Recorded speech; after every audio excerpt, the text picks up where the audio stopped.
Hey, how's it going? Dave 2D here, and in front of me are two phones, the Apple iPhone 8 and the 8 Plus. And if these were the only two phones that Apple put out this year, this video would be a lot easier because I could just give you my honest opinions on these phones and we'd be done. But that's just not the case. The iPhone 10 is a couple weeks out, and it makes it difficult to give you an honest opinion on these things because there's just a bigger and better phone a few weeks away. So, okay, I'm going to talk about these phones, about the things I like and dislike about it, and then we'll kind of get into a more meta discussion at the end. The things I like the most about these phones, there's three big ones. The first is wireless charging. Now, wireless charging is one of those things you only start to appreciate when you've used it a lot. And I'm surprised Apple took so long to stick it into their phones, but it's finally here. See, the thing is with cables, like finding the cable, sticking it into the slot, and just charging your phone that way, there's something about that extra step of like plugging your phone in that is enough to dissuade everybody around the world to leave their phones half charged very often. It's just because we're a lazy species or something. Having wireless charging pads is really convenient.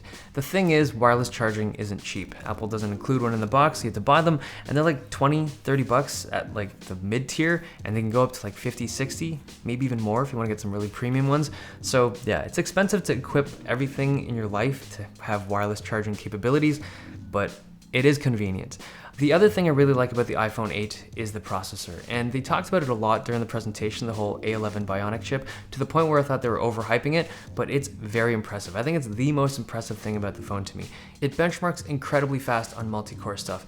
Now, whether or not it really matters, I mean, if you look at any of the other phones that this thing beats on that chart, those phones are still super fast. Like the actual UI feels really smooth on any of these phones, but where this thing will start to make a difference is with augmented reality stuff. So that is a very processor heavy application, any kind of AR thing.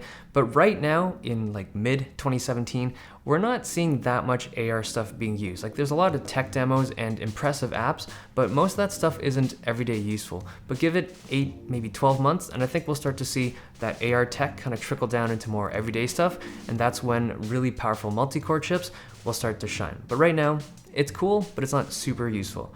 The last feature I want to talk about on the iPhone 8 is the camera, and this was way better than I expected it to be. So Apple's cameras are always pretty good, but last year, the iPhone 7, I felt like that camera, to me, wasn't as impressive as the Pixel camera or the cameras on the Samsung phones, either the Galaxy or the Note. This camera impressed me, particularly in low light. I feel like the images are a good blend between what you see in real life and a bit of software optimization to make it look a little bit better. The portrait mode on the iPhone 8 Plus is still something I'm not into. The tech is good and they actually do a good job at it, it's just I never take photos like that.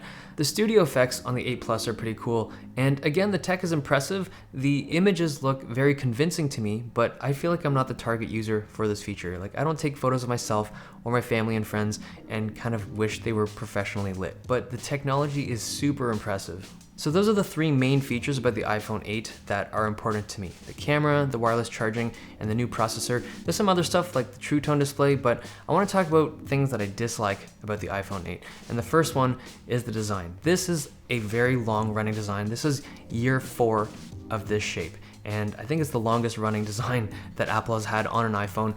And at this point, it's a very iconic look, like you recognize it right away because of the bigger bezels and just the shape of the phone, but it's super stale. And when a brand new phone from 2017 looks pretty much the same as a phone from 2014, that's no good. The glass material on the back is nice. It's definitely less slippery than the full aluminum on the iPhone 7. It's a nicer material to hold at least. It's still slippery. I don't know if I'd put a skin on it. I mean, it looks like it would crack pretty easily, but I do like the color of it. The white back is cool, but the dark gray one looks really nice to me.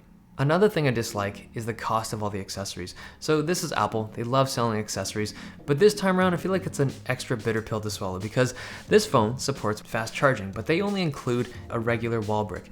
You have to buy a different adapter and a separate cable to take advantage of fast charging. And I feel like in 2017, every flagship phone out there, if it supports fast charging, includes the fast charging cable and wall adapter, but not here. They include this thing.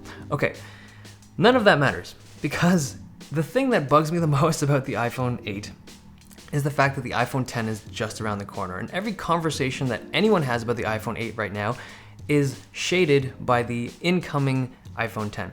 And it's not that the iPhone 10 is a significantly better phone and it just crushes everything. That's not what I'm saying. What I'm saying is that right now, if you're buying a phone, or if you're interested in buying a phone, you're buying a phone that will instantly become quote unquote obsolete the moment the iPhone 10 comes out, just because it has a home button and it's not Apple's flagship phone anymore. Meaning this is still a good phone despite how aged it looks, but it's weird that the iPhone 10 is going to be the phone that everyone wants. That's the phone that matters. That's the phone of Apple's future. So it's weird to invest any kind of money into this thing, something that we already know is on its way out. The home button is gone. We're not going to be using that in the future, so it feels like a bad investment if you're going to spend money on a phone. Now, not to say that this is a bad phone. These are good phones, but because of the iPhone 10, it makes these things significantly less attractive for someone who's enthusiastic about tech. Okay, hope you guys enjoyed this video. Thumbs if you liked it, subs if you loved it. See you guys next time.